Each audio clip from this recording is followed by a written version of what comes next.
As we approach the new year, I want to make sure that you have the tools to help you succeed on Pinterest for 2019. In this video, we're going to be talking about 5 tips to get you started with Pinterest marketing for the new year.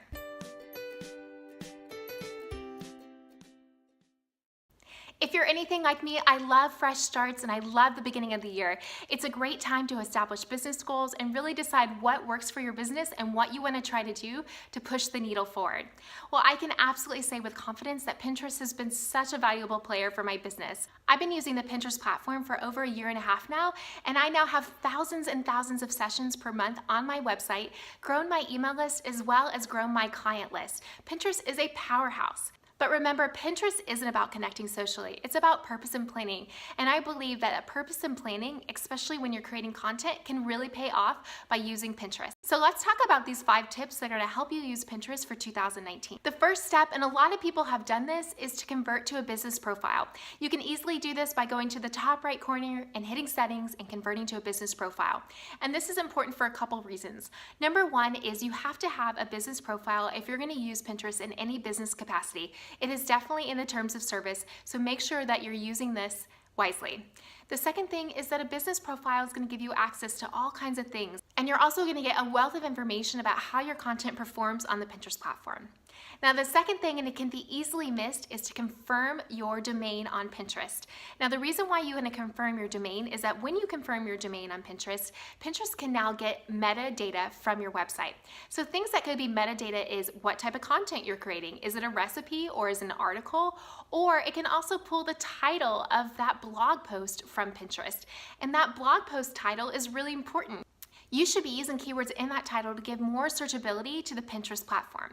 So it's important for you to claim your domain. Now, this is super easy to do. If you go to the top left and Pinterest Analytics, you just need to grab a little bit of code and install that into the header space of your website.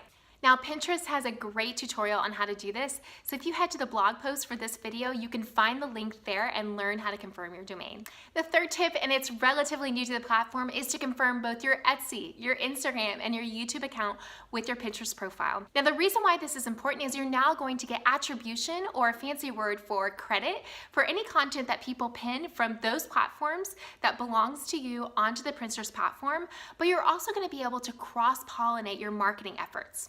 Now, for example, if you are a YouTube content creator and somebody pins your video onto Pinterest, you're going to get attribution. So if the views from that video or the clicks from that video are going to be associated with your account.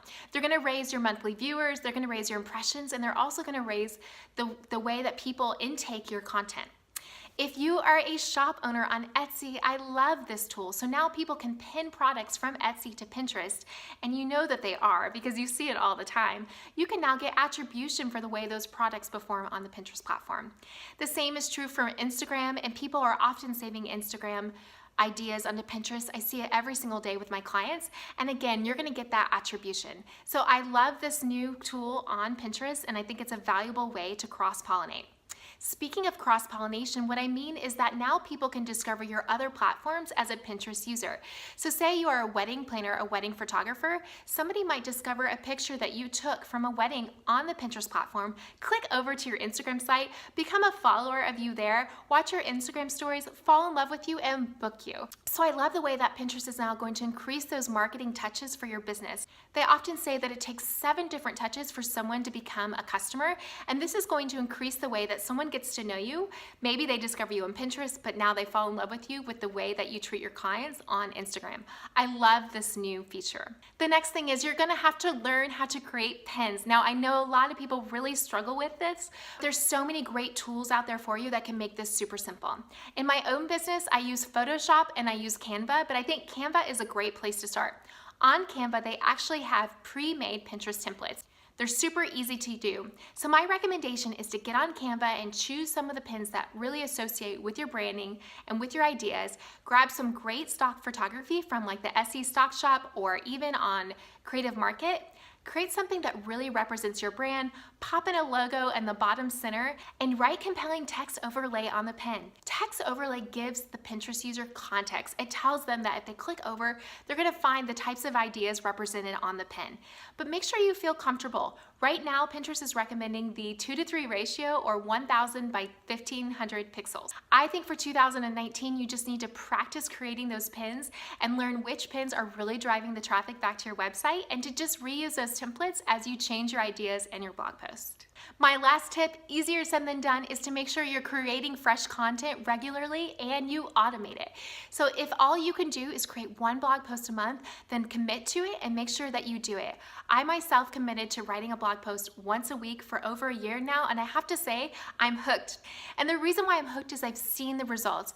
I'm now getting thousands and thousands of sessions to my blog every single month, and I am a small niche. So if you are feeling discouraged in a niche market, Pinterest is a valuable way to grow traffic to your website and constantly bring new people in the door. But one of the things that I know you're gonna have trouble with is, how do you properly automate this whole system on Pinterest? Well, I'm gonna tell you about Tailwind, a Pinterest and Instagram scheduler I use every single day in my business. And it is totally possible to spend 30 minutes to an hour a week automating your Pinterest marketing strategy. If you're looking for more ideas on how to use Tailwind, you can head over to my blog in the link and search Tailwind in the search bar. I have a wealth of ideas and video tutorials that you can use to get started to automate your Pinterest marketing strategy. So what about you? Are you excited about using Pinterest for 2019? I personally believe it is the platform to be on and to focus on. If you're looking for more Pinterest marketing strategies, you can subscribe to my channel here on YouTube, or you can head on over to the description below this video and grab my free Pinterest startup guide. When you join my newsletter, you'll be hearing from me weekly, where I'm gonna be sharing about the latest updates on the platform, where you can use Pinterest to grow your visibility, grow your email list, and make more sales. Thank you.